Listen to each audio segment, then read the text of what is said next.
panorama du cinéma européen de mes yeux, 13e édition, avec Étienne Faure, le réalisateur, et Sonia Rolland, qui est l'actrice principale du film Désordre, qui fait l'ouverture. Alors, première question, c'est quand même une fierté que de faire l'ouverture d'un festival. J'imagine que vous êtes assez content de cette évidemment, on est extrêmement ému. Sonia, toute la journée, on était terrorisés. Grosse pression. Non, c'est un exercice qu'on aime bien, en fait. On aime bien, et c'est toujours très agréable de rencontrer le public. Oui. Là, on a un public qui est charmant, et c'est toujours très intéressant de discuter avec les gens après, de voir leur ressenti sur le film, leurs questions, les choses qu'ils ont aimées, ils ont moins aimé. C'est passionnant d'aller à la rencontre du public. Surtout que c'est un public très cinéphile, en fait. C'est des habitués de la salle, de mes yeux, et du coup, c'est pas mal parce qu'ils viennent avec leur spontanéité vous dire que soit ils n'ont pas aimé ça ou ils ont aimé ça, mais enfin, ils participent, quoi, et c'est très plaisant.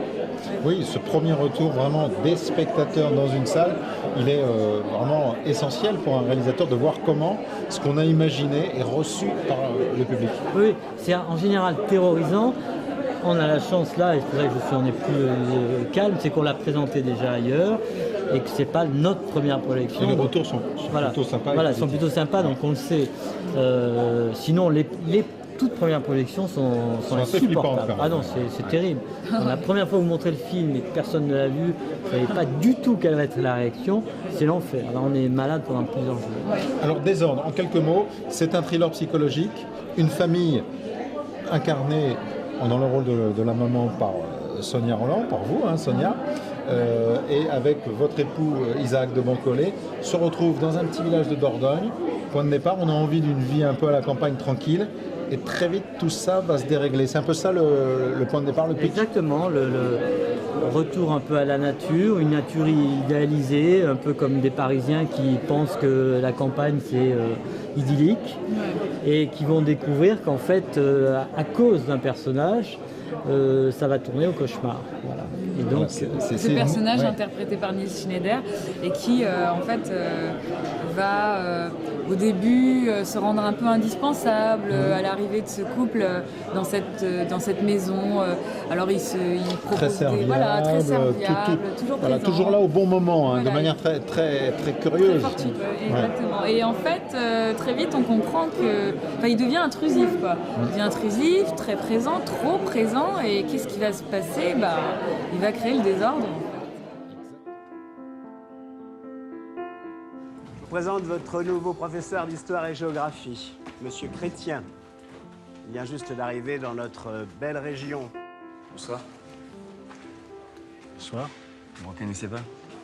Thibaut Gré, je suis un de vos élèves de Terminal L.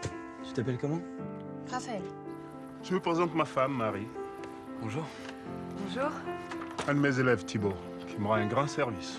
Il y a ces trois personnages principaux, donc Nils Schneider, vous, Sonia, et puis Isaac de Boncollet, qui incarne ce professeur qui veut réussir un petit peu vraiment le fait de s'implanter dans cette localité.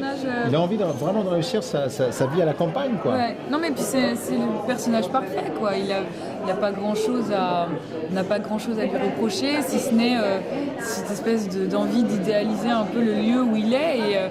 Et c'est vrai que Marie, son épouse, en a très vite marre, en fait, d'être isolée. Parce que on comprend que vous êtes une grande pianiste qui a fait une très belle carrière et qui se retrouve désœuvrée. Voilà. Ouais. Désœuvrée, seule, isolée, avec son garçon de 9 ans qui va à l'école aussi. Donc ses journées sont très vides à elle, qui passe de la lumière à l'ombre comme ça très vite. Et c'est pour ça que ce personnage de Nils, quand il arrive dans leur vie, il arrive au bon moment, quoi. À un moment où elle a un peu besoin de souffle, un peu besoin d'air, un peu besoin de fraîcheur. Et il amène cette fraîcheur au départ, mais une fraîcheur très troublante. Oui, assez vénéneuse, parce qu'il va créer et semer, effectivement, comme le titre du film l'indique, le désordre, des désordres d'ailleurs au sens pluriel du terme. Et puis, voilà, le film va basculer progressivement. On n'en dira pas plus parce que c'est un thriller. Non, oui, il faut laisser planer le suspense. Le spectateur est comme certains personnages du film, est manipulé. Et c'est comme ça que je l'ai envisagé. Il faut vraiment éviter. C'est comme disait c'est Clouseau qui disait ça, à votre meilleur ennemi, donnez-lui la fin de mes films. Voilà. Donc c'est un film où on ménage le suspense et finalement il ne faut pas trop en dire. Il ne faut pas trop en dire, c'est justement le moment que nous avons choisi pour terminer cet entretien. Merci à vous. Merci Étienne Faure, merci Sonia Rolland. On le rappelle, Désordre, ouverture du panorama du cinéma européen de mes yeux. Et puis le 17 avril sur les écrans. Donc bonne projection à tous.